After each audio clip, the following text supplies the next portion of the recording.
Eso, gracias a Dios. Es el último servicio del año, vamos a disfrutarlo. Me voy a hacer para adelante porque no alcanzo a ver aquí a mi tocayo qué caras me hace.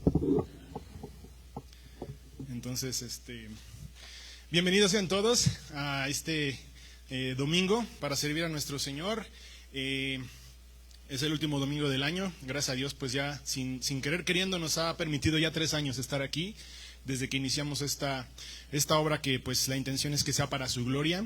El día de hoy vamos a continuar con el Sermón del Monte. Voy a darles un breve resumen a manera de poder recordar todo lo que ha pasado antes de que lleguemos. Estamos en el capítulo 5, pero voy a hacer un breve resumen de lo que ha estado pasando en Mateo, cómo empieza, qué sucede, que podamos entender cuál es el contexto de lo que está pasando aquí en lo que se llama el Sermón del Monte. En el WhatsApp nos hicieron favor de poner un título que yo di. El título es erróneo, el título no es el correcto. El título correcto es La gran necesidad de un Salvador. Ahorita que leamos el versículo vas a preguntarte, pues, ¿de qué habla, no? Si el versículo habla claramente de otra cosa, pareciera ser. Así que solamente como observación para que lo tengan en mente, este es el título que decidí ponerle a este mensaje que encontramos en el Sermón del Monte. Como recordarán, pues bueno, Mateo es el primer evangelio que aparece en el Nuevo Testamento. Voy a poner mi reloj para no quitarles mucho tiempo. Medirme. El evangelio según San Mateo comienza con la genealogía de Cristo. Y si tú has leído alguna vez el Génesis, te vas a dar cuenta que es de la misma manera como empieza el primer libro de la Biblia, en el principio, Génesis, genealogía en Mateo, que es la genealogía de Cristo Jesús. ¿De dónde viene? ¿Quiénes son la ascendencia de Cristo? Que viene, según Mateo, por medio de José, por medio de su padre, es que encontramos la descendencia real desde David y hasta Abraham. Así que bueno, Mateo nos dice cuál es la genealogía del Señor Jesucristo, nos narra cómo nació de la Virgen de una manera milagrosa, un nacimiento único, no hay otro igual en el mundo. Después de eso nos narra la persecución que sufrió Cristo después de que el gobernante de esa época, Herodes, se entera de que el rey de los judíos va a nacer, así que tiene que hacer algo al respecto. Nace Jesús. Y en sueños José es llamado a irse de la tierra donde había nacido Jesús para ir a Egipto. Tiempo después lo llama, Jesús va a vivir a Nazaret con sus padres. Y es así a grandes rasgos. No narra nada sobre la infancia de Jesús el libro de Mateo. Y debe haber algún buen propósito para eso. No es de nuestro interés. Sin embargo, lo que sigue es de demasiado interés para nosotros. Debe ser. Así que llegamos ahora a Juan el Bautista. Juan el Bautista es el precursor de Cristo y él viene con un mensaje. ¿Recuerdan cuál es el mensaje de Juan el Bautista? Es una palabra, así es: arrepentíos primero. ¿Por qué? Sin temor pueden contestar. Si se equivocan no pasa nada. Arrepiéntanse porque el reino de los cielos se ha acercado. Juan empieza con ese mensaje. Y pues después Jesús viene, antes de que se haga público el ministerio de Cristo para el pueblo judío. Entonces Jesús es bautizado, y esta es la primera vez que se dice en Mateo que Jesús textualmente dice su palabra. Y esas palabras que dice Jesús le responde a Juan, porque Juan le dice: ¿cómo es posible que tú vengas a que yo te bautice si yo necesito ser bautizado por ti? ¿Y recuerdan qué contesta Jesús?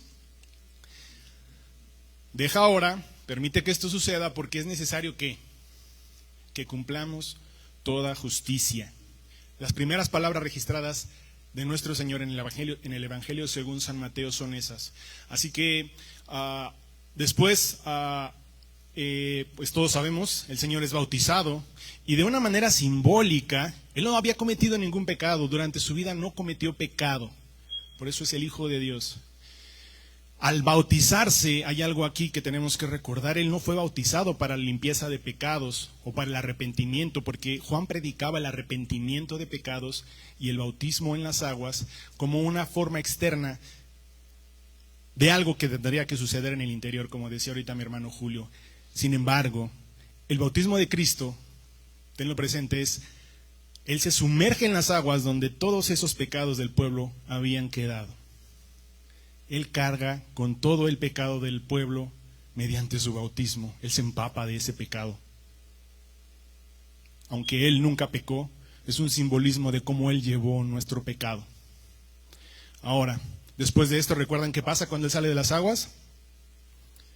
Una voz se oye en el cielo. Así es. Y dice, este es mi Hijo amado, en quien mi alma se complace. En Él tengo complacencia.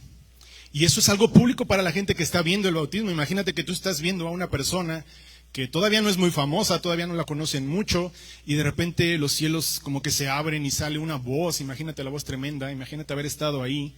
Hay muchas veces que tenemos que usar nuestra imaginación, hermanos.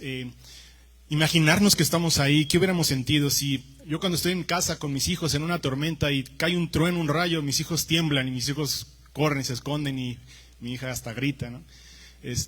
Imagínate escuchar la voz de Dios hablando. Este es mi Hijo amado, hablando de Cristo. Después de eso, pues el testimonio público de Cristo comienza casi así, porque después Cristo es llevado por el Espíritu Santo al desierto para ser específicamente tentado. Él iba a ser probado, y fue probado, y nuevamente tenemos el registro de lo que Mateo dice de que Él contestó. ¿De qué manera? ¿Recuerdan? Cada tentación tuvo una respuesta por parte de Cristo, y ¿recuerdan cómo comenzaba esa respuesta? Escrito está, porque escrito está. Esas fueron las 3 respuestas que dio nuestro Salvador a la hora de ser tentado. Recuerden, esto se los menciono porque es algo importante. Él está citando, pudo haber reprendido a Satanás en ese momento, pudo haberlo corrido inmediatamente. Él tiene la autoridad para hacer lo que él desea, pero él contestaba en base a la palabra de Dios.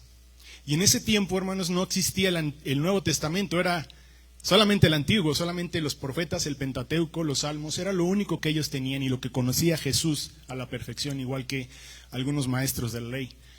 Sin embargo, con una interpretación distinta, como leíamos hace rato en la lectura. Después de esto, el Señor Jesús empieza su ministerio ahora sí oficialmente y empieza con un mensaje. Otra vez, ¿recuerdan cuál era el mensaje? Decía las palabras que Juan decía: arrepiéntanse, porque el reino de los cielos se ha acercado. No decía amor a todo el mundo, paz para todos, saludos. El llamado era prioritario y era un llamado al arrepentimiento. Conserven esto en sus mentes. Ustedes pueden revisar esto en el libro de Mateo, por si hay alguna duda, y revisar las palabras en rojo en algunas Biblias. En el Nuevo Testamento significa que son palabras textuales de Cristo. Bueno, después de eso, el Señor empieza a llamar a algunos de sus discípulos y inmediatamente después empieza esta parte que vamos a ver el día de hoy, el Sermón del Monte. Ese es el contexto hasta ahorita de Mateo.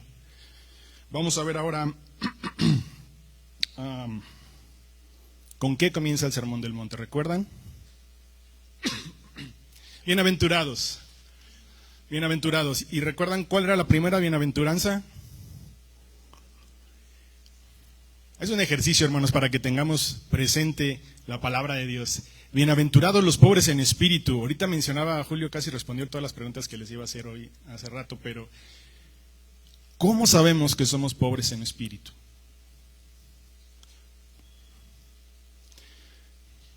Vamos a ver si podemos responder la pregunta.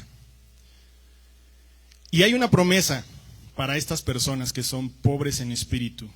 ¿Recuerdan? De ellos es el reino de los cielos. A ellos les pertenece. ¿A quiénes? A los pobres en espíritu.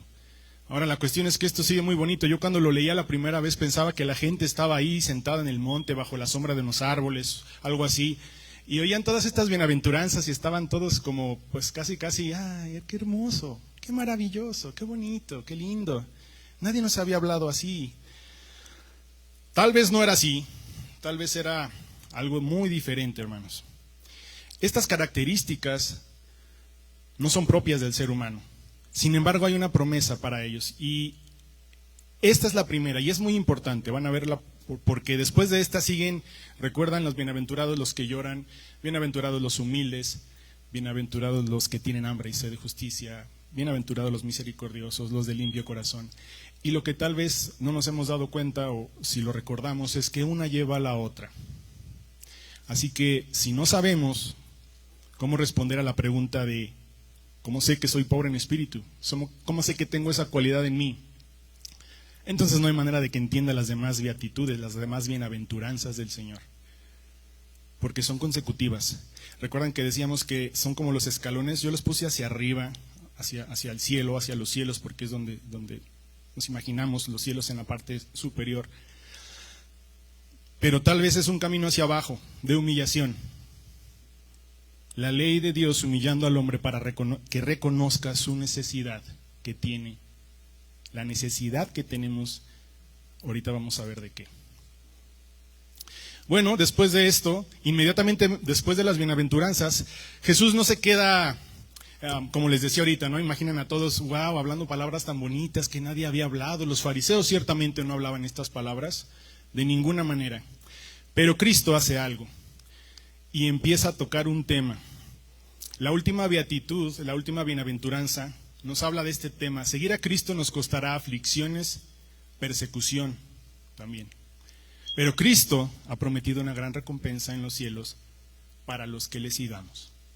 Y la recompensa final de la última bienaventuranza es la misma que la primera, que ¿cuál era? ¿Se acuerdan? De ellos es el reino de los cielos, así es.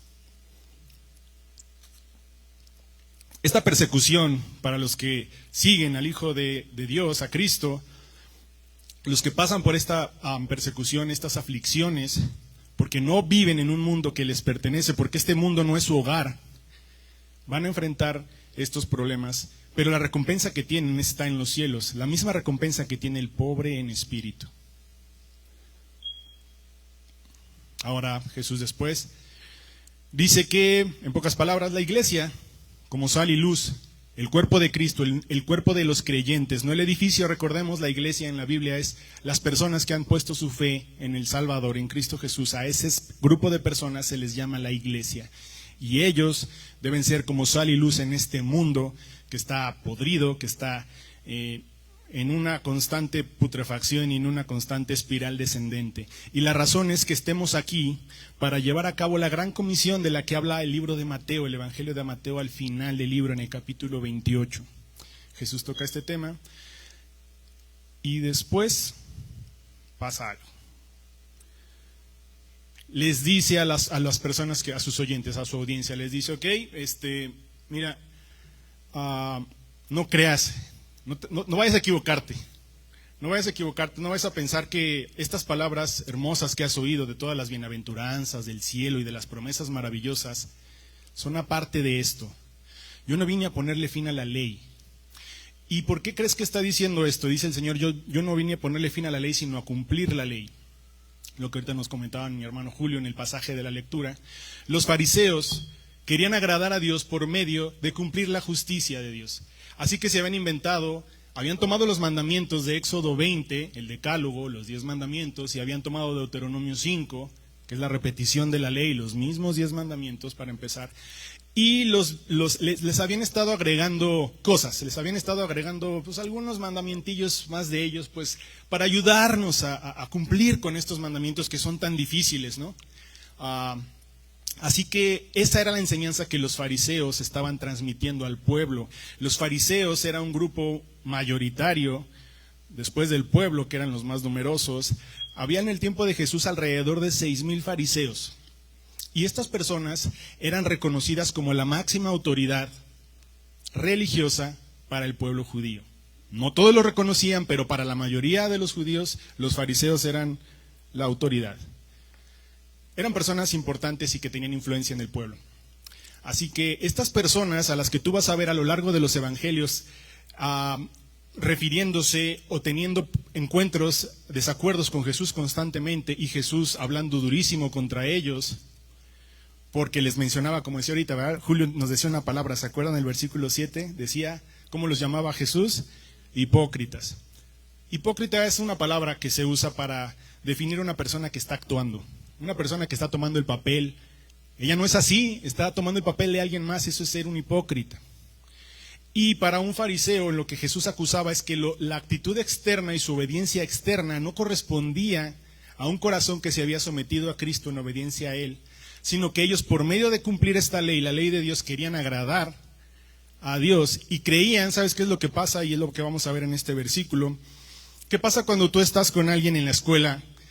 Creo que todos pasamos por la primaria y la secundaria y tu compañero de al lado no había estudiado tanto como tú y te preguntaba algunas cosas y tú esa de casualidad la sabías, ¿no? Y a veces la compartías si eras buena onda, si no, pues te la guardabas, ¿no? Y dentro de uno sale algún sentimiento de, hijo, ya sabía, no se la sabe, ¿no? Pobre, ¿no? Entonces, en cada aspecto de nuestra vida hay este sentido de autosuficiencia, no de autosuficiencia, de autojusticia, de yo soy mejor que tú porque hago algo que tú no haces, ¿no? Externamente podemos ver algunas cosas, no conocemos el corazón de las personas, por eso no podemos juzgar, pero las obras las vemos y a veces asumimos cosas por medio de lo que vemos que las otras personas hacen. Y lo que pasa inmediatamente dentro de nosotros es, uy, mira cómo habla, Dios tenga misericordia de él. Y se dice cristiano. Híjole, y haces una cara de desaprobación, ¿no? Y digo, no sé si alguna vez a ustedes les ha pasado, a mí sí. Mi corazón es muy engañoso. Dice Jeremías que engañoso es el corazón más que todas las cosas y perverso. Y dice, ¿quién lo conocerá? ¿Recuerdan lo que decía? Ahorita me encantó la frase que mencionó nuestro hermano Julio. El corazón del problema es el problema que tenemos en el corazón. Así que esas actitudes de la ley está ahí, es la ley de Dios. Y los fariseos, te voy a decir algo, aunque el Señor los confrontaba y les hablaba durísimo, les decía, generación de víboras, hipócritas, ustedes son por fuera esto, pero por dentro están podridos, son sepulcros blanqueados, son lugar para muertos, su corazón está muerto y hede. Son palabras muy duras. Pero también reconocía y les daba un crédito por algo. Los fariseos en realidad se esforzaban al máximo por cumplir la ley lo mejor posible y casi lo lograban, externamente. No quiero decir que eso alcance, ¿entiende algo? No quiero decir que eso sea suficiente, pero eran bastante buenos haciéndolo. Eran bastante buenos guardando los mandamientos. Y el Señor decía, tienes que diezmar todo. Ellos diezmaban todo lo que encontraban a su paso. Si estaba en su casa, eran tan exagerados que no solamente diezmaban sus propiedades, sus animales, sus cosechas, sino que si salían de su casa y llegaban a encontrar una planta que creció y que fue, pues creció ahí salvaje, pero es comestible, ellos la agarraban y sacaban la 10ª parte y la llevaban. No estaban tranquilos en su conciencia a menos de que ese mandamiento se cumpliera. Y eso es algo de admirar.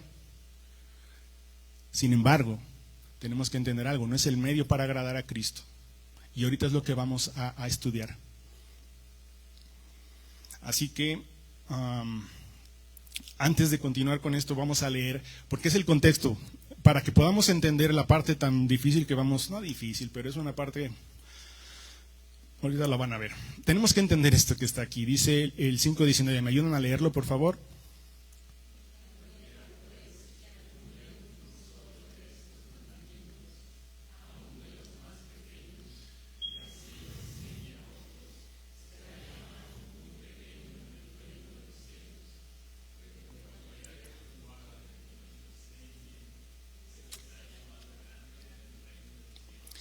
Porque les digo a ustedes, si su justicia no supera a la de los escribas y fariseos, no entrarán en el reino de los cielos. ¿Te fijaste que hay un halago ahí al final? Dice, si tu justicia, ustedes que me están oyendo, si su justicia de ustedes no supera a la de los escribas y fariseos, no van a estar en el reino de los cielos. O sea, no andaban tan mal los fariseos, pareciera ser, de primera vista. A manera que Cristo no dice, ignórenlos, no sirve para nada, olvídenlo, vamos a amarnos todos, eso es todo lo que quiero. El Señor reconoce que es necesario, hay una palabra ahí clave, la justicia. La justicia. Si esa justicia no supera a la de estos escribas y fariseos que cumplían la ley tan esforzadamente, si la justicia de nosotros no es superior a esa, no entraremos en el reino de los cielos. No tomes conclusiones todavía. Ahora sí, vamos al versículo que nos toca hoy y vamos a leerlo. Bueno, se los voy a leer. Es el 27, del 27 al 30. Escuchen lo que dice. Está hablando Jesús. Ustedes han oído que se dijo, no cometerás adulterio. Pero yo les digo que todo el que mire a una mujer para codiciarla, ya cometió adulterio con ella en su corazón. Si tu ojo derecho te hace pecar, arráncalo y tíralo, porque te es mejor que se pierda uno de tus miembros, sino que todo tu cuerpo sea arrojado al infierno. Y si tu mano derecha te hace pecar, córtala y tírala, porque te es mejor que se pierda uno de tus miembros, y no que todo tu cuerpo vaya al infierno. ¿Alguna vez has intentado descubrir qué significa esto de cortar? Solamente los pobres en espíritu, de ellos les pertenece el reino de los cielos. Vas a ser perseguido, la ley no se ha echado para afuera, no creas que yo vine a quitarla, no creas que ya eres por pura gracia, sin nada más, es pura gracia, ya no tienes que hacer nada. No es tan así. Vamos a ver, está pasando esto aquí. En ese tiempo, en el tiempo en el que Jesús está hablándole a las personas, al público que él tenía enfrente, estaban sujetos a las mismas pasiones que tú y yo. El adulterio es un pecado, igual que el asesinato. La última predicación sobre Mateo se centró en el asesinato. Y si recuerdas lo que decía Jesús cuando decía, oísteis que fue dicho no matarás, pero yo te digo que si te enojas con tu hermano, eres culpable, eres reo del infierno. Ahora, vamos a ver cómo funciona esto. Es lo que decíamos ahorita en la escuela, ¿se acuerdan? O cuando andamos en algún lugar y estamos juzgando a las personas. Los fariseos cumplían el no matarás. Yo no he matado a nadie, bendito sea Dios. Yo no he adulterado, ¿eso crees? Jesús interpreta la ley, no como los fariseos la interpretan. Jesús interpreta la ley, su propia ley, y utiliza estos primeros dos, ustedes han oído, porque este es un patrón que se repite 6 veces. Después de que menciona Jesús lo de la ley en el Sermón del Monte, 6 veces va a decir, ustedes han oído que se dijo. Y 6 veces van a decir, y vuelve a decir Cristo, pero yo te digo. Esa es autoridad. La máxima autoridad que tú tienes no tiene idea de lo que está diciendo. Yo te estoy diciendo cómo es la cosa. No matarás. Así que me acuerdo una de las primeras veces que acompañé a mis hermanos a compartir el evangelio en un anexo. No iba Gus, iba otro hermano, pero estaba yo platicando con una persona que estaba internada. Y él me había confesado 2 o 3 homicidios que cometió. Nunca me había tocado estar con una persona. Tal vez hemos estado junto a personas que han desafortunadamente tomado la vida de alguien más, pero tú no lo sabes. Cuando estás junto a él, la primera vez es como, no lo juzgué, me espanté. Estás en un lugar ahí encerrado, tú ignorante de muchas cosas, espantado. Y alguien te dice semejante cosa. Y de alguna manera le das gracias a Dios porque tú no has cometido algo así, ¿no? Tú eres más bueno. Bueno, Cristo lo que hace es que, mira, si ahorita hablo y digo, ¿quién de ustedes ha matado? Y si levantáramos las manos y la mayoría fuera no, diríamos, ya lo hicimos, estamos cumpliendo la ley. Cristo viene y dice, no, si te enojas con el que está al lado de ti, vas al infierno. No tienes que llegar a lo físico. Empieza a mostrar ahí la actitud y el problema, como decía Julio, del corazón. El corazón. Lo que leíamos en el pasaje de Mateo 15 era, no te contamina lo que no te laves las manos antes de comer, que era como una ley que habían impuesto los escribas antes de comer y se tenía que respetar para la limpieza. Ellos muy cuidadosos de su limpieza, pero por dentro, decía el Señor, ahí no te has lavado. Y de ahí salen los homicidios, los adulterios, las fornicaciones. Entonces empieza Jesús, lo que podemos ver en este capítulo, en este texto, en estos versículos, es que Jesús empieza a acomodar la interpretación de su ley, la ley que su mismo Padre había dado en el libro de Éxodo y en el libro de Deuteronomio, dando los 10 mandamientos. Y se fijan que el primero tiene que ver con las relaciones interpersonales. El pasado, ustedes han oído es no matarás. Tiene que ver con las relaciones personales entre nosotros como iguales. Y después, no cometerás adulterio. Porque saben, el hombre fue creado con un propósito, glorificar a Dios y disfrutar de Él para siempre. Eso nos enseña el Catecismo de Westminster, una doctrina que nos enseña preguntas básicas que deberíamos como creyentes poder responder. Para eso nos creó, para poder disfrutar de Él y para glorificarlo. Ahora, el matrimonio también lo inventó Dios. como en el huerto del Edén cuando le dio por esposa o por mujer a Eva. Y el adulterio es la ruptura de este pacto sagrado. El adulterio, amigos y hermanos, no es otra cosa que inmoralidad sexual. Puede ser, según Cristo, llevada a la práctica física o deseada en el corazón. Y las dos tienen el mismo castigo: el infierno. En este lugar creemos en Cristo Jesús. Creemos que Dios lo ha enviado, como decía Mateo, nació de la Virgen María, que no cometió pecado y que pagó con su vida en lugar nuestro, que fue sepultado 3 días, estuvo bajo tierra, que resucitó y ascendió a los cielos. Si creemos todo eso, hermanos, tenemos que tener muy en serio y muy en cuenta lo que dice el 29 y el 30. No son exageraciones, no son palabras alegóricas. El infierno es un lugar real, según la Biblia. No cometerás adulterio. Y fíjate cómo hace que todos, igual que con el homicidio, si aquí estamos y decimos a alguien, ¿quién ha cometido adulterio? Y pues la mayoría vamos a tener la manita abajo. Pero si el Señor dice, si has mirado alguna vez como hombre a una mujer para desearla en tu corazón, de la manera que sea, vas camino al infierno. Entonces al principio, en la primera pregunta, pueden levantar muy pocos la mano, tal vez nadie la levante, nadie adulterado.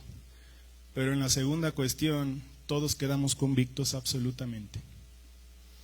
No sé si la mayoría hay matrimonios aquí, no sé si tú has platicado con tu esposo y tu esposo se ha abierto contigo. Yo lo hago con mi esposa y le explico cuál es mi condición como hombre. No para justificarme, pero para que ella sepa con lo que yo batallo. Y te voy a decir, cuando era joven pensé que yo batallaba, era el único con eso. Yo pensé que era el único que batallaba con mirar y desear.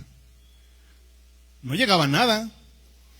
Hoy en día, híjole, antes pasaba en el verano nada más. Acabo de ir a una plaza comercial de aquí de Querétaro y las vestimentas son como de verano. Digo, ¿qué necesidad de aguantar tanto frío con tal de atraer las miradas sobre ellas?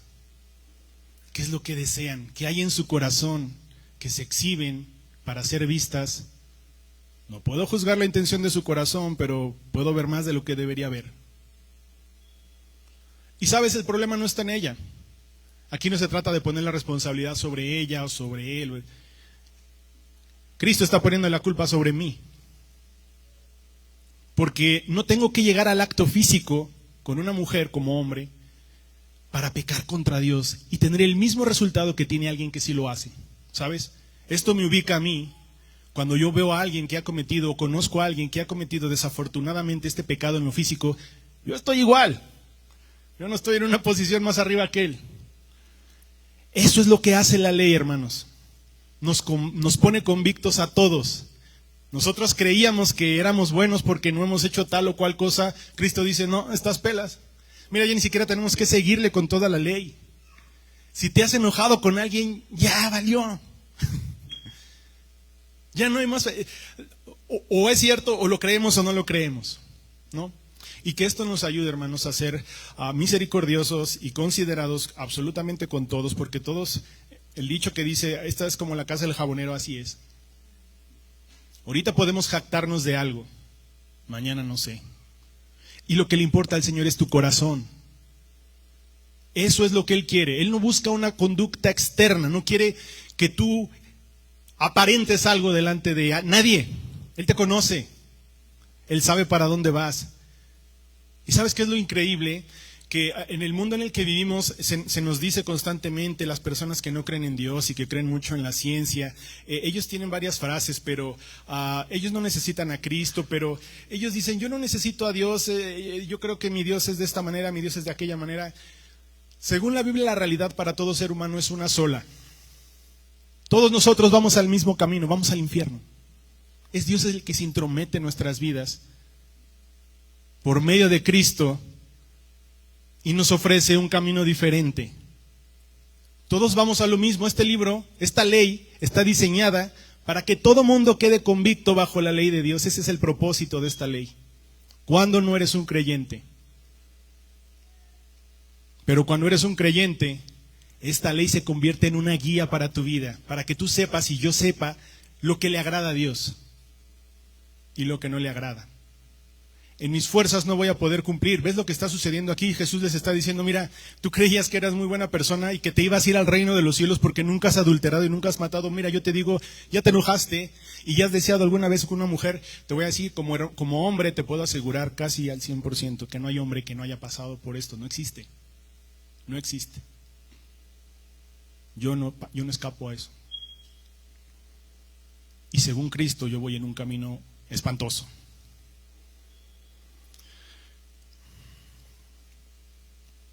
Vamos a ver la consecuencia que tiene esto. Si tu ojo derecho te hace pecar, dice el Señor, arráncalo y tíralo.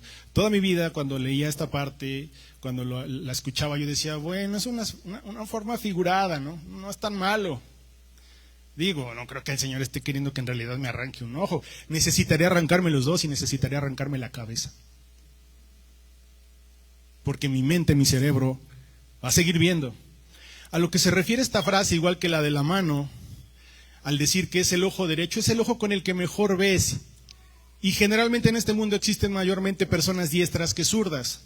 La mano derecha es la más fuerte generalmente. El ojo derecho es tu ojo con el que ves mejor.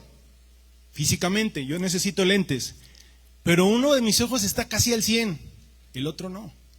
No puedo traer a más de un lado. En ese tiempo, hermanos, no existían los oftalmólogos. En ese tiempo no existían los cirujanos plásticos ni las prótesis. Si una persona perdía su mano y su ojo, la iba a pasar muy mal. No iba a poder trabajar. No iba a poder proveer para su familia. En pocas palabras, se iba a tener que dedicar casi a mendigar, a esperar la misericordia de alguien más. Y Jesús dice que si nosotros estamos sujetos a esta pasión de desear a una mujer y codiciarla en nuestro corazón y estamos en el camino al infierno, nos sugiere esto. Dice, es mejor que te saques ese ojo, el ojo con el que mejor ves, el ojo que te facilita que tropieces, sácatelo y tíralo. Y fíjate ahí, dice arráncalo y tíralo. Para la mano es lo mismo, córtala y tírala. Y ahorita que leía Julio el pasaje bueno, no es ese, perdón, es en otro pasaje, donde el Señor dice, no es aquí, es verdad. Toda planta que mi Padre no plantó, ¿qué? Será desarraigada, será cortada. Simplemente está coincidiendo ahí. Así como todas las plantas, porque la salvación es por gracia, hermanos, y no sabemos nosotros a quiénes ha elegido Dios. Nuestra labor es compartir su palabra y su mensaje sin alteraciones, para que su palabra sea la que hable en nuestros corazones. ¿Ves? Ahorita yo podría dedicarme a decirte, no, mira, es que no debes adulterar, está muy mal, híjole, no, mira, te voy a dar las estadísticas en este país, cómo está la cosa bien fea. Y no está hablando de eso el texto. No está hablando de eso. Está hablando de la realidad de un castigo que es eterno. Y si tú te pones a pensar poquito en la realidad del infierno, es algo espantoso. Según la Escritura, las personas que se encuentran ahí no van a ser aniquiladas, sino que van a vivir eternamente siendo torturadas. Sproul dice, ni siquiera quiero pensar en eso. Humanamente podríamos decir, ¿cómo es posible que un Dios de amor haga semejante cosa? Pero te voy a explicar algo. Tú y yo hemos transgredido la ley de un Dios que es 3 veces santo y que en sus cualidades está la eternidad. Así que el castigo que Él da tiene las mismas características que Él. El infierno es eterno porque Dios es eterno. No es temporal y no es la aniquilación. Desearían las personas que van para allá, y deseo que ni tú ni yo vayamos a ese lugar. Y es el propósito de este mensaje. Desearía que las personas de ahí no estuvieran ahí y que de alguna manera ellos pudieran de repente dejar de existir. Pero ¿qué crees? tanto tu alma como la mía y la de todo ser humano que ha existido desde el primer día hasta hoy, son eternas. Porque somos hechos a imagen y semejanza de Dios. Así que la gravedad del castigo es igual de tremenda. Así que cuando pienses que no es justo, piensa en que estás transgrediendo y que estamos transgrediendo a un Dios que es completamente santo, que no tolera el pecado de ninguna manera y que nunca tendrá por inocente al pecador. Nunca tendrá por justo al que ha pecado contra él. Lo que está haciendo este versículo es, ahorita dice, es mejor que se pierda uno de tus miembros. Ese se repite en las dos veces, para el ojo y para la mano se repite esto. Es mejor que se pierda uno de tus miembros en esta vida física y no que todo tu cuerpo sea arrojado al infierno. Así como las bienaventuranzas tienen una recompensa eterna, ¿sabes? Los pobres en espíritu, de ellos es el reino de los cielos. Y el reino de los cielos no acaba, es eterno. Por otra parte, el infierno también es eterno. La mayor enseñanza respecto al tema del infierno, hermanos, en el Nuevo Testamento, ¿saben de quién viene? Pablo, Pedro. La persona que más habla del infierno en el Nuevo Testamento es Jesús. Y lo estamos viendo. ¿Sabes qué está haciendo Jesús ahorita al hablarnos esto? Al decirnos, mira, oíste que te dijeron los fariseos que no cometieras adulterio. Bueno, yo te estoy diciendo que con que hayas deseado una mujer, vas camino al infierno. Lo que está haciendo es hacerte ver la pobreza espiritual que tienes, porque le debes a un Dios santo. Tú y yo le debemos a un Dios santo, cada vez que pecamos. Nadie va a ver eso. Nadie ha visto cuántas mujeres he deseado en mi corazón, pero Dios sí. Nadie lo sabe, Dios sí. Y lo mismo pasa con todo lo que hacemos, hermanos. El Nuevo Testamento se refiere al infierno en tres maneras. Se refiere al infierno como un lugar de una prisión, como una prisión. Se refiere al infierno como un lugar de tinieblas. Y se refiere al infierno como un lago de fuego. ¿Ves?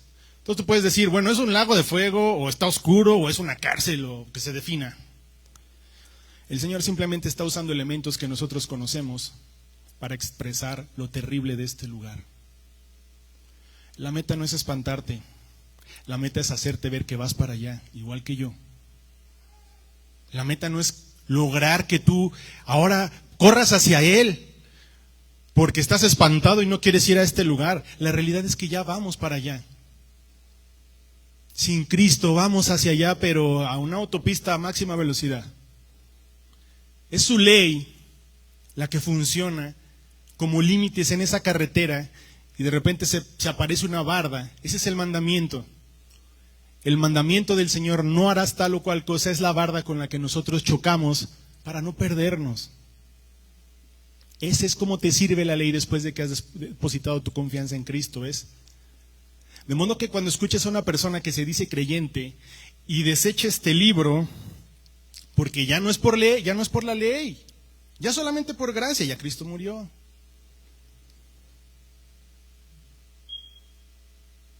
Si su justicia no supera la de los escribas y fariseos, no entrarán en el reino de los cielos. Dios no ha hecho a un lado la ley. Y hay más versículos. Perdón que te pase tan rápido esto, pero bueno. Algunas personas enseñan, no solamente incrédulos o personas que no creen en Cristo, no comparten la fe, pero también personas que comparten la fe creen que este lugar es un lugar fantasioso, alegórico, que sirve para enseñarnos lo grave que es pecar contra Dios, ¿no? Que no es un lugar físico, geográfico, localizado. Pero si fuera así, ¿por qué Cristo recomendaría que te arranques una parte de tu cuerpo real para no ir a un lugar que no existe? Si tú alguna vez has considerado que esto es para espantarte, piensa en que Jesús, si creemos en Cristo, creemos en todo lo que dice, no solamente lo bonito, no solamente el amor entendido en nuestros términos. Piensa eso. Si para él es tan importante, tú vales tanto que prefiere decirte arráncate ahorita lo que te está estorbando porque si no te vas a ir completito. Si no fuera ese lugar real, no habría necesidad de que te arrancaras nada. Ni yo. Ahora, el Señor está abogando porque nos mutilemos. Sería necesario, como te decía ahorita, quedaría yo sin manos, sin pies, sin ojos, sin boca, sin nariz. Yo cuando pienso esto digo, no, pues tendría que suicidarme casi, pero eso es un pecado también. Vamos a entender algo, este lenguaje está usando el Señor Jesucristo para hacernos ver la gravedad de violar su ley y que absolutamente estamos todos convictos y que no hay manera en la que podamos cumplirla.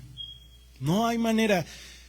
¿Quién no se ha enojado? ¿Quién no ha visto algo que no debe tener? La ley dice que no codiciarás nada de lo que tiene tu vecino. Si ya codiciaste su coche y quieres uno igual,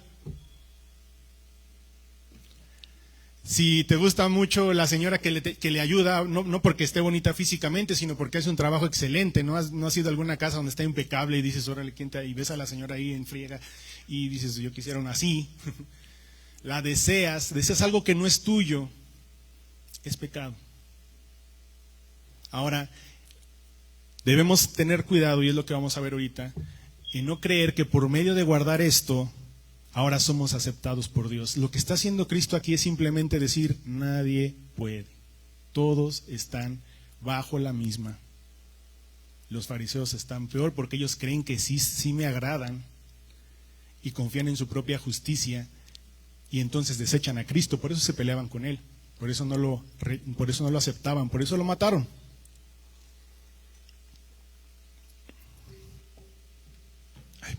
Vamos a ver lo que dice la palabra de Dios. En el Antiguo Testamento, ¿qué dice ahí? ¿Todos juntos?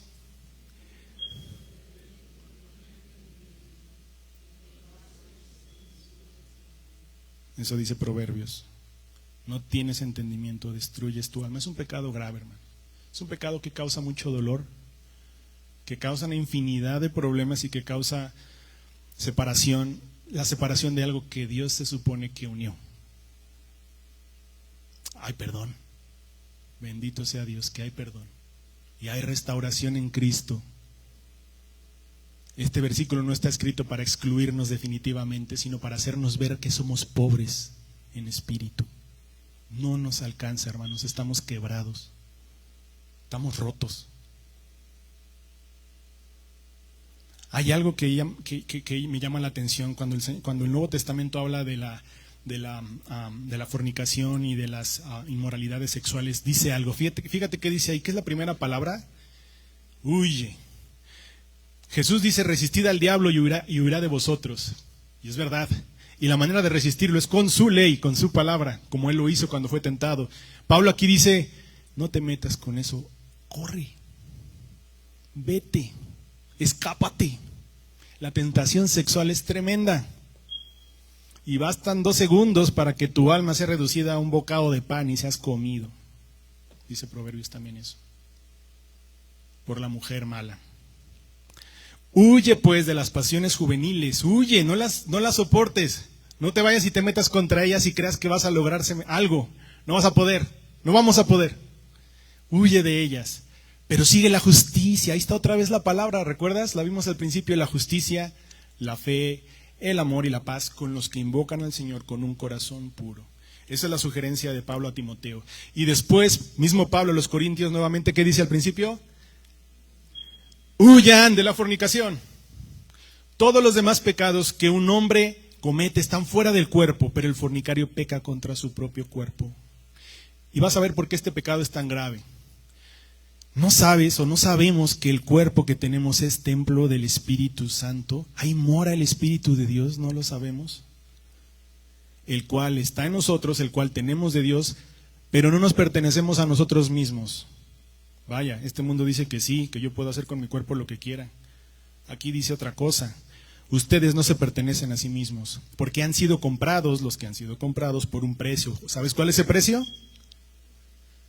Es la sangre de Cristo. Si has sido comprado por ese precio, entonces tu cuerpo no es más que morada de Dios. Por eso no lo puedes unir a otra mujer, no puedes violar el pacto del matrimonio No debes, aunque si lo haces hay restauración y hay perdón y hay gracia, que es a lo que vamos en un momento. Pero debes entender por qué es tan grave este pecado. Debemos entenderlo. Créanme que me ha costado lágrimas y confesiones en estos últimos meses. Por tanto, glorifiquen a Dios en su cuerpo. ¿Recuerdas? Te dije al principio lo que enseñaba el Catecismo de Westminster. Enseña que fuimos diseñados para glorificar a Dios y gozar de Él. Y aquí dice, mira, por tanto, glorifica a Dios en tu cuerpo y en tu espíritu, los cuales le pertenecen ¿a quién? A Dios. Ahora mira lo que dice Gálatas. Pero la Escritura, es decir, la ley, la Escritura es la ley, lo encerró todo bajo pecado, para que la promesa que es por la fe en Jesucristo fuera dada a todos los que creen. Amén. Amén. Jesús no te deja nada más ahí. Jesús no nos deja nada más diciendo, estás perdido, amigo. Tú creías que sabías, no tienes idea. Así lo diseñó. Por eso no debemos ni podemos atrevernos a desechar la ley del Señor. Por eso si somos creyentes vamos, como dice David, a disfrutarla, a deleitarnos en ella. Oh, cuánto amo yo tu ley. Todo el día medito en ella. Abre mis ojos para ver las maravillas de tu ley. Eso dice David una y otra vez. ¿Para qué? Si ya la ley no sirve de nada, ya Cristo murió. Es necesaria, hermanos. Y va a ser nuestra guía, no solamente para llevarnos a Cristo. El entender que estamos en esta condición perdida es lo que está haciendo Jesús para mostrarnos de qué debemos arrepentirnos. Arrepiéntate porque el reino de los cielos se ha acercado. ¿De qué te arrepientes? De mis pecados. ¿De cuáles? Los pobres en espíritu heredarán el reino de los cielos. Nos está haciendo ver la pobreza que tenemos, pero ha provisto un camino. Y ese camino no es por medio de nuestro propio cumplimiento de la ley, es por medio de Cristo. Todavía no ha pasado en el Sermón del Monte, todavía no ha dado su vida a Cristo públicamente, no ha muerto frente a todo el pueblo de una manera vergonzosa y terrible, pero va a suceder. Y es por medio de la fe en ese sacrificio que nosotros podemos ser salvos, que nosotros podemos ser perdonados, que nosotros podemos ser restaurados a nuestra relación con Dios, como antes de que Adán pecara en el principio. Esa era la relación que tenía Adán antes de que desobedeciera y Eva. Ellos tenían acceso directo a Dios. Después de que desobedecieron, eso se rompió. Dice Mateo en el 5:20, otra vez, si su justicia no supera la de los escribas y fariseos, no entrarán en el reino de los cielos. Ahora, ¿qué significa esto, mi hermano? Vamos a entenderlo así, porque es lo que dice la Escritura. Cuando tú crees en Cristo, cuando tú depositas tu confianza, cuando entiendes que estás quebrado, roto, pobre, yo estoy ahí. ¿Qué es lo que pasa? Que cuando alguien te da una noticia terrible, te dice, oye, estás mal, debes tanto, te quedas en tu casa y como, bueno, vamos a dormirnos, a ver qué pasa mañana. ¿No te pondrías a ver qué puedes hacer? Dice el Señor en otra parte, arriba precisamente, que si estás en desacuerdo con tu enemigo, que te pongas de acuerdo con él antes de que llegues delante del juez. No te duermas, no le eches la flojera, busca ayuda, reconcíliate, o vas a tener que pagar. La reconciliación es por medio de Cristo, la reconciliación es con Dios, por medio de Cristo. Ahora, ¿por qué no desecha Cristo completamente la justicia? Porque es verdad, una vez que hemos depositado nuestra confianza y nuestra fe en Cristo, en que Él vivió una vida sin pecado y murió por nosotros, y por eso su sacrificio fue aceptado delante de Dios una vez y para siempre, y por eso es capaz de limpiar nuestros pecados, esa justicia se nos imputa a nosotros. Esa es la doctrina de la justificación, que es de lo que está hablando este texto. La necesidad que tenemos de un Salvador que nos haga justos delante de su Padre, porque no lo somos. Esa doctrina se empieza con poner la fe en Jesús, pero una vez que pasa eso no se queda ahí la cosa. Hay algo que sigue. ¿Sabes qué es lo que sigue de la justificación? Amén. La santificación. Y la santificación se ve así. Si su justicia no supera la de los escribas y fariseos, no entrarán en el reino de los cielos. Ya no tengo yo mi justicia, no puedo, dice el Señor, me está haciendo ver que no puedo, pero Él sí puede. Ahora, la santificación consiste en que el Evangelio te capacita para que puedas obedecer a la ley de Dios que antes estaba en contra de ti. El Evangelio te capacita para obedecer la ley del Señor y vivir una vida agradable delante de Él. Ese es el propósito del Señor para nuestras vidas, no es dejarte como estás. Cuando alguien te dice, Dios te ama como estás, no tienes que cambiar nada, eso no dice la Biblia. La Biblia dice que si no supera mi justicia la de los fariseos, no voy a entrar al reino de los cielos, no me puedo quedar igual. La santificación es el proceso que sigue la justificación que ha sido por gracia. La ley fue cumplida por Cristo a la perfección. Él fue nuestro sacrificio, porque dice la Biblia que sin derramamiento de sangre no hay perdón de pecados. Por eso anteriormente en el libro de Levítico se tenían que sacrificar constantemente corderos. ¿Okay? Ahora, has puesto tu fe en Jesucristo, fíjate lo que dice Pablo en Romanos. Por tanto, habiendo sido justificados, hechos justos delante de Dios por la fe, ¿para con quién tenemos paz? Para con Dios. La paz no es con Cristo. Sabes, este mundo, las personas que se van a condenar yéndose al infierno no son porque vayan a rechazar a Cristo. Hay doctrinas cristianas que enseñan que si rechazas a Cristo, tal vez nunca escuchaste de Él, naciste solo en una isla y nunca nadie te habló de Cristo, eres inocente. Bueno, la persona inocente no se va al infierno. Dios no es un juez injusto. Si tú eres inocente no vas a ir al infierno. Pero ¿qué crees? El problema no lo tienes con Cristo, porque la Biblia dice que la creación misma da testimonio de que hay un Dios. Un árbol da testimonio de que hay un Dios. El cielo da testimonio de que existe Dios. Los cielos cuentan la gloria de Dios y el firmamento anuncia la obra de sus manos. Un día emite palabra otro día y una noche a otra noche declaran sabiduría. No hay mensaje ni palabras, ni es oída su voz. Pero Él está ahí en su creación. Por toda la tierra salió su voz y hasta el extremo del mundo sus palabras. ¿Por medio de qué? De su creación.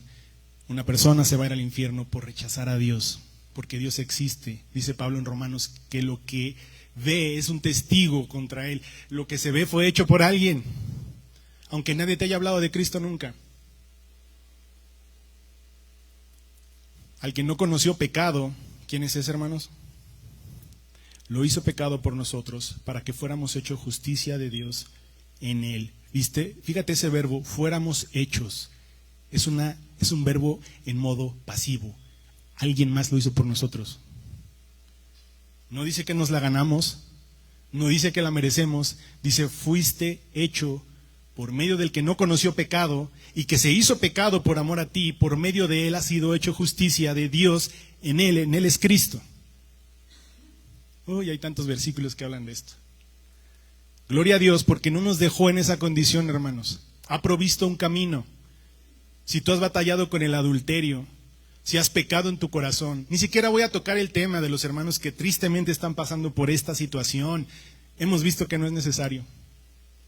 Todos estamos en la misma condición, amigos y hermanos, según Cristo. Esto lo puedes leer tú en tu Biblia, en cualquier Biblia. Ya estamos terminando. Ustedes han oído que se dijo. Ahora vamos a llevarlo aquí a este país donde vivimos. En el año 2011 el Senado de México decidió eliminar el delito de adulterio del Código Penal Federal. ¿Tú sabías eso? Ni yo. Hasta hace 2 semanas. Todavía queda, no está Rubén, nuestro hermano abogado, pero en el Código Federal el adulterio ya no es tipificado como delito. Y antes del 2011 se consideraba como delito y tenía una sanción de 2 años de prisión y 6 años de perder todos tus derechos como ciudadano. No podías votar, no podías ser votado, no podías tener ningún puesto en ningún lado. Esa era la pena. Pero después del año 2011, Jorge Caguachi era senador, fíjate, después de todo lo que hizo, su gran trayectoria en el box. ¿Sabes qué argumentó estando en la Cámara de Senadores? Que el adulterio es un acto que no causa peligro o daño, ni para el cónyuge ofendido ni para la sociedad. Él fue el que sugirió que se quitara el delito de adulterio de la ley. ¿Y qué crees que pasó? Le hicieron caso. La eliminación de este delito es un tema relacionado con la moral, dicen ellos, y es obsoleto para los tiempos actuales.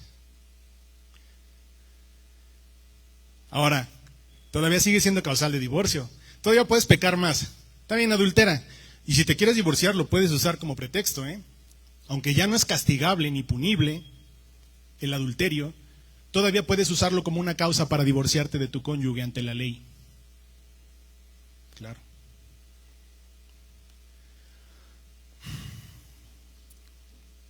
Hermanos, miren lo que dice Mateo, dice más adelante en el 7, dice: por eso todo cuanto quieran que los hombres les hagan, así también hagan ustedes con ellos, porque esta es la ley y los profetas. ¿Te fijas? No matarás. Todo cuanto quieras que hagan los hombres, que los hombres les hagan, así también hagan ustedes con ellos. No cometerás adulterio. No desearás lo de tu prójimo. El mundo dice: ustedes oyeron que se dijo, el adulterio no es delito, no causa ningún problema. Pero yo te digo que si tu ojo derecho te es ocasión de caer, dice el Señor, y tu mano derecha te es ocasión de caer, mejor arráncala y tírala. Es preferible que hagas eso a que todo tu cuerpo sea echado en el infierno. Todo nuestro cuerpo, nuestro ser. El Señor está proveyendo un medio aquí, porque les está avisando, les está haciendo ver su pobreza espiritual y les está diciendo enfáticamente de qué es lo que se tienen que arrepentir. Si tú oyes, arrepiéntanse de sus pecados, pues hay tantos. Vamos a empezar con la ley de Dios, a entender cuáles son esos pecados, cuáles son esas cosas que nos separan eternamente de Dios. Eso es lo terrible, hermanos, que nos separan no por un momento, es eterno. Porque Él es eterno. Es un poco difícil tal vez ver el mensaje de gracia en un pasaje como este, donde parece ser que nos tenemos que limitar a obedecer un mandamiento. No adulteres, y vamos a predicar, no, esfuérzate, y vamos a ver las 10 técnicas para no ver a una mujer con lujuria, ¿no? Mira tus ojos acá. Tenemos que entender que estamos perdidos, hermanos. Pero la ley también es una ayuda. Dice el Señor que nuestros ojos miren lo que está delante de nosotros, que mis párpados se dirijan hacia lo que está delante. Una vez escuché a uno de mis pastores hace muchos años y decía él, para los hombres, decía: el problema no es que mires a una mujer cuando pasa frente a ti, tú no puedes controlarlo, se cruzó. ¿Sabes cuál es el problema?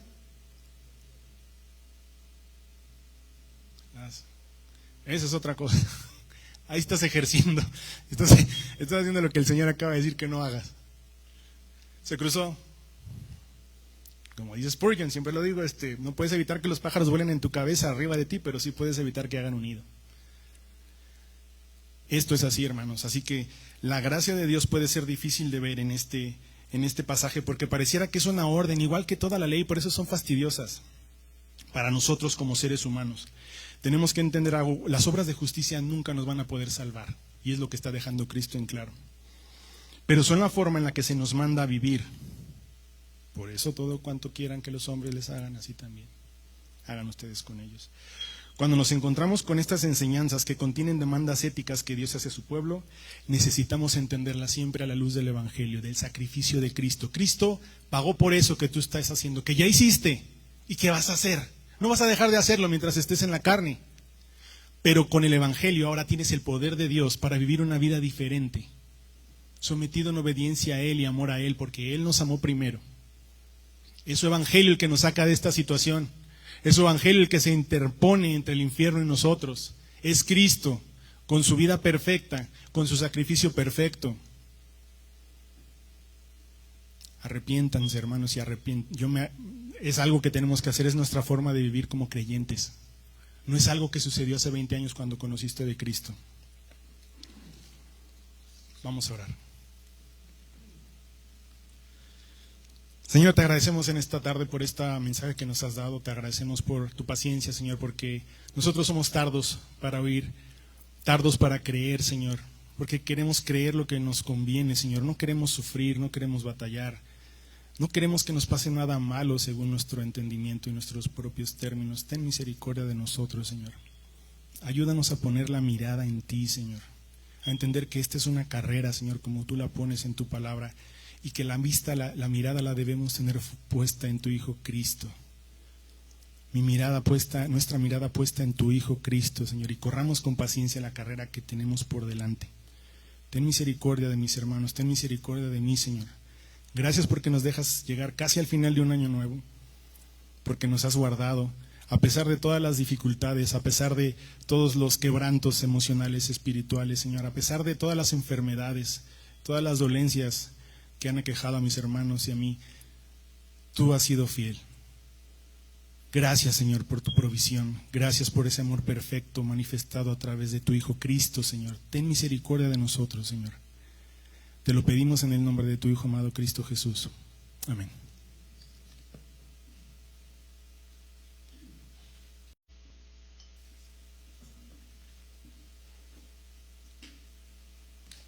Bueno, pues muchas gracias, Tocayo, por pues un mensaje que sin duda nos pone una perspectiva diferente de nuestra necesidad de Dios. Y bueno, como comentamos al principio, estamos realmente terminando pues un año más, 2024. A mí siempre me llama la atención cómo Dios pues así planeó la vida. A veces ya lo damos por hecho, pero Dios dividió la vida pues sí en años, en meses, en semanas, en días, en horas. Entonces Él lo hizo con el propósito pues de que realmente meditemos, de que realmente nos demos cuenta, bueno, ¿qué hicimos en este año? Estamos escuchando ahorita un mensaje que bueno, sin duda nos lleva pues a meditar, ¿verdad?, en nuestra necesidad de Dios. Entonces, la Biblia realmente es un libro sobrenatural. La Biblia es la mente de Dios. O sea, si tú quieres conocer a Dios, aquí está Él cómo piensa, aquí está lo que Él piensa, pues de esto que nos enseñaba, que nos compartió ahorita, por ejemplo, Sergio. La Biblia es un libro que fue escrito por más de 40 autores, físicamente, pero sabemos que realmente el autor fue Dios, ¿verdad? Fue el creador. Entre estos autores, solamente por mencionar algunos fueron soldados, algunos fueron reyes, algunos fueron esclavos, algunos pastores, hubo doctores, médicos, sacerdotes, pescadores, gobernadores. Entonces, la Biblia es un libro sobrenatural.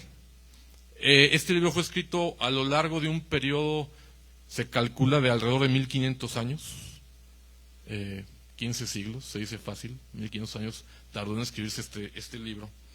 Y bueno, ¿cuál es el mensaje central?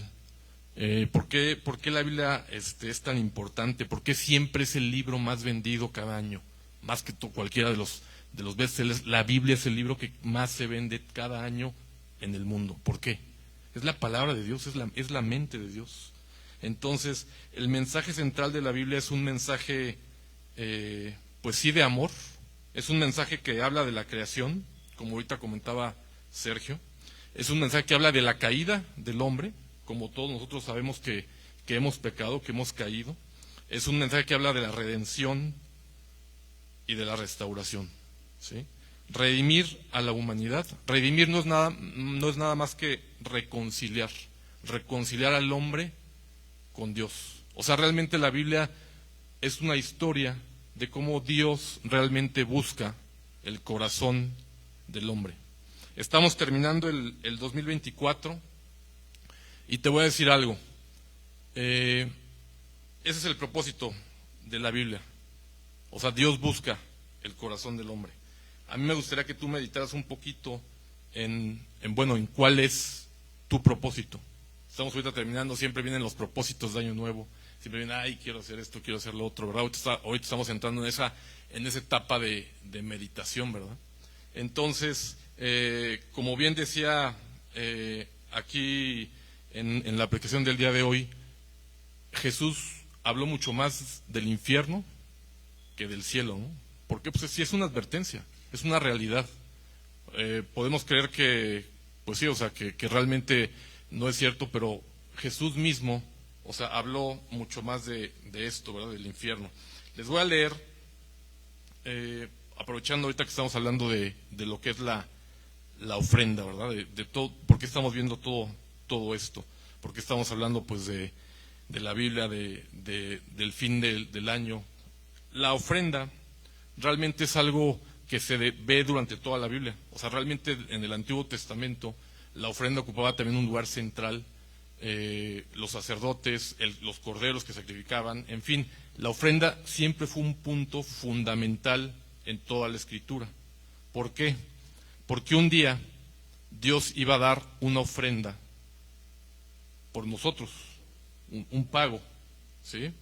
Delante de Dios, realmente Él dio a su Hijo como una ofrenda para salvarnos.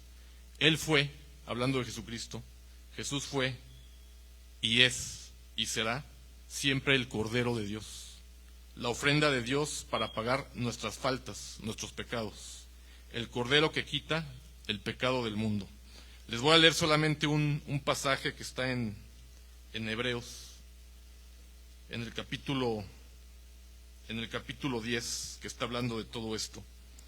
Y dice en el versículo 12, pero Cristo, habiendo ofrecido una vez para siempre un solo sacrificio por los pecados, se ha sentado a la diestra de Dios. Juan el Bautista, como ahorita también estudiamos un poquito la parte de Juan el Bautista en la predicación, Juan el Bautista, cuando vio a Jesús, lo que le dijo a los judíos, dijo: he aquí el Cordero de Dios, la ofrenda, el que va a quitar el pecado, ¿sí? Entonces, realmente la ofrenda es un punto muy importante para Dios. Toda la Biblia apuntaban hacia esa ofrenda de Cristo, lo que Cristo un día hizo por nosotros. Y bueno, la ofrenda es un tema. Escuchaba un mensaje que hablaba específicamente de este punto de la ofrenda, ¿no?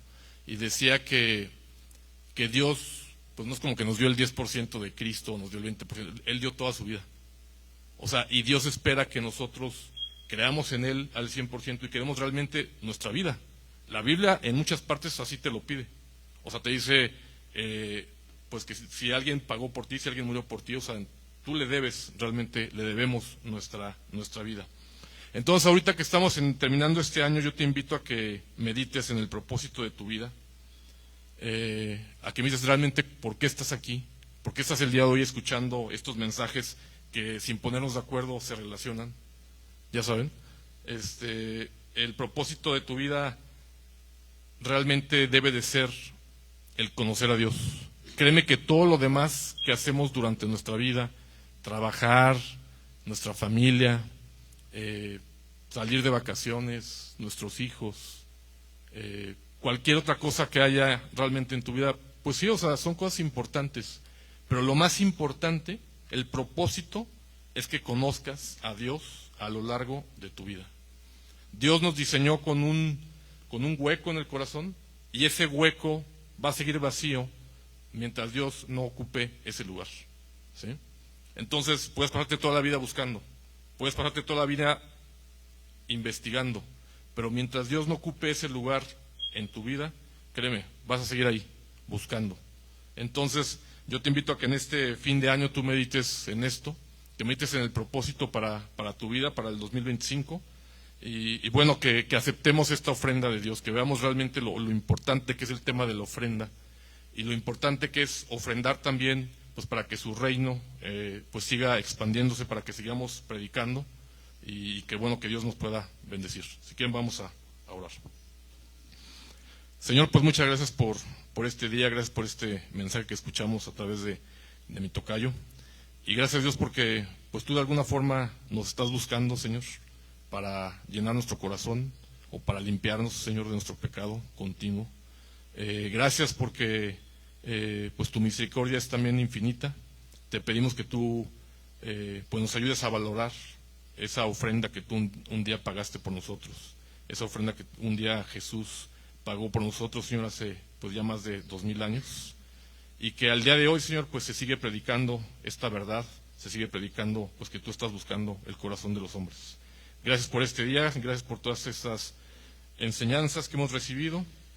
Bendícenos, Señor, en este fin de año, y pues llévanos a meditar realmente en el propósito para nosotros. Por Cristo Jesús te lo pedimos. Amén. Bueno, Vamos a continuar con la oración con Margarita.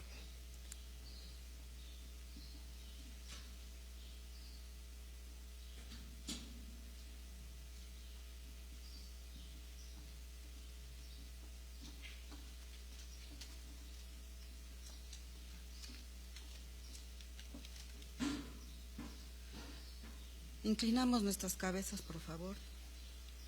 Padre nuestro que estás en el cielo, santificado sea tu nombre. Gracias por enviar a tu Hijo Jesucristo para darnos salvación, sanación y liberación, por gracia y misericordia. Clamamos unidos a ti, Señor y Padre bueno, por las necesidades de esta tu iglesia, por cada familia, por los enfermos, porque nos sigas edificando con tu palabra para salir a ser sal y luz, para que otros también te conozcan y también puedan doblar rodilla ante ti. Y que siempre hagamos tu voluntad. Te lo clamamos, Señor, en nombre de tu Hijo Jesucristo. Amén.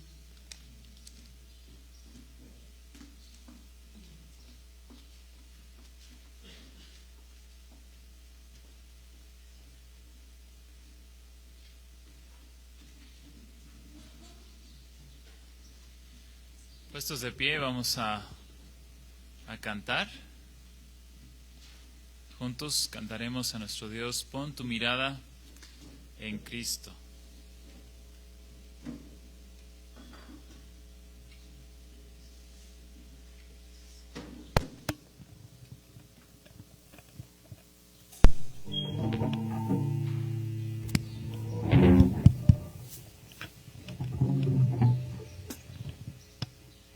¿Quién de aquí, los que estamos presentes, necesita más gracia que otro? Nadie, ¿verdad? Todos necesitamos la misma gracia. Todos hemos transgredido la ley de Dios, que es santa, que es buena, que es perfecta. Pero todos tenemos la misma oportunidad de correr a Cristo, de ver esa necesidad de Cristo y de poner nuestra mirada en Él. Mira el autor, de hecho los Jerez arreglaron un poquito la letra para intencionalmente decirnos, pon tu mirada en Cristo, pon tu mirada en el monte. ¿En cuál monte? En el monte Calvario, ¿no? Ahí verás su justicia, su favor. En aquella cruz entregó Jesús, porque esa deuda inmensa Él borró. Cantamos juntos, pon tu mirada en Cristo.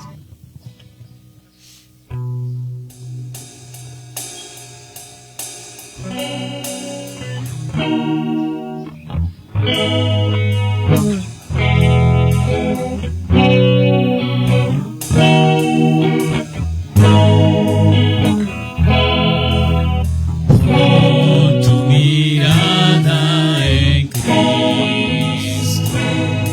tan lleno de gracia y amor, y lo terrenal sin más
los cielos.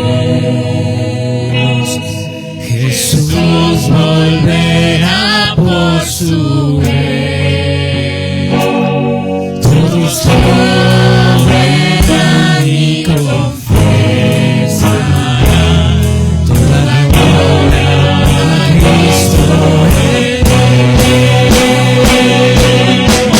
Cristo, mis ojos pongo en ti.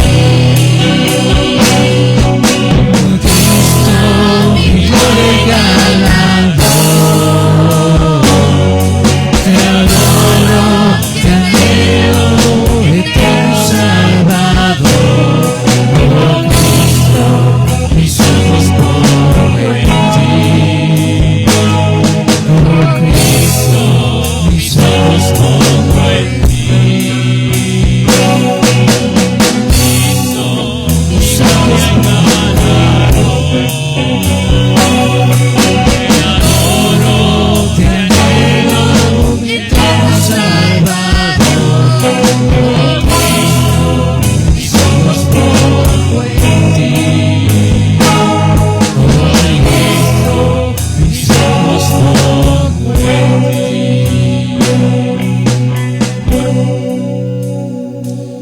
Jesús vino como Él anunció que su reino ha venido y su reino se ha acercado. Dice, arrepentíos porque el reino de los cielos se ha acercado. Y dice Jesús que todo aquel que puede encontrar, dice, en Él la libertad, dice, y conoceréis la verdad, y la verdad os hará libres. Y la verdad es no lo que los fariseos decían del cumplimiento de la ley, sino que en Él sería cumplida esa ley en los corazones. Y ahora libertad, porque no es una carga que nos pone Jesús para hacer, sino es ir a Él y correr en Él para descansar en su poder, para que eso sea realidad en nosotros. Hay libertad, que andamos de esa libertad que ya nos ha sido dada en Cristo. Hay libertad.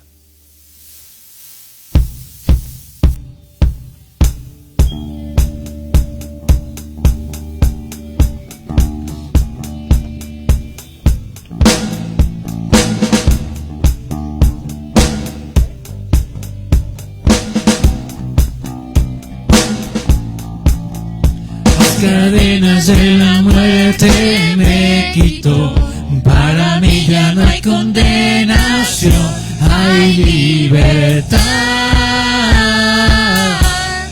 libertad.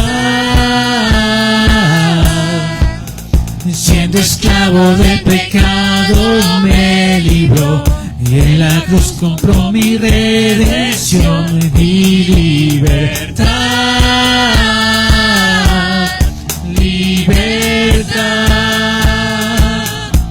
Rompió mis cadenas, me dio vida nueva, y al fondo del mar echó mi maldad. Lavó mis pecados y me ha perdonado. Solo en el nombre de Jesús hay libertad.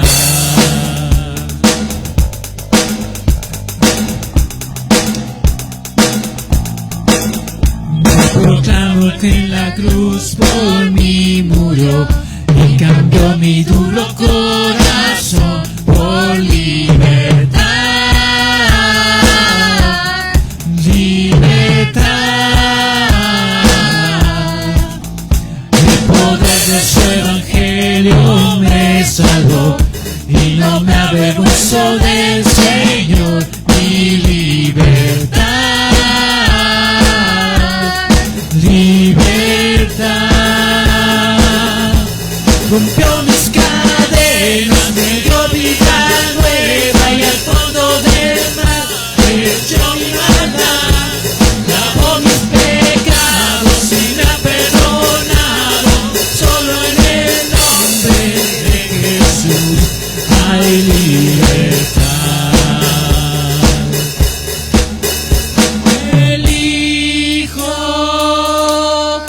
Hace libre.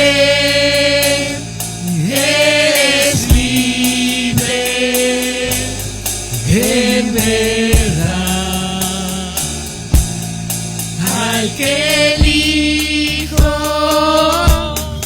hace libre, es libre en verdad. Al que elijo hace libre, eres libre en verdad. Al que elijo hace libre, eres libre en verdad. Rompió mis cadenas, me dio vida nueva y al fondo del mar echó mi maldad. Lavó mis pecados y me ha perdonado, solo en el nombre de Jesús. Rompió mis cadenas, me dio vida nueva y al fondo del mar echó mi maldad. Lavó mis pecados y me ha perdonado, solo en el nombre de Jesús hay libertad.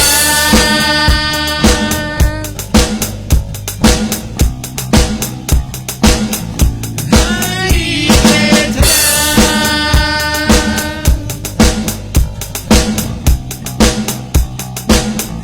Hay libertad.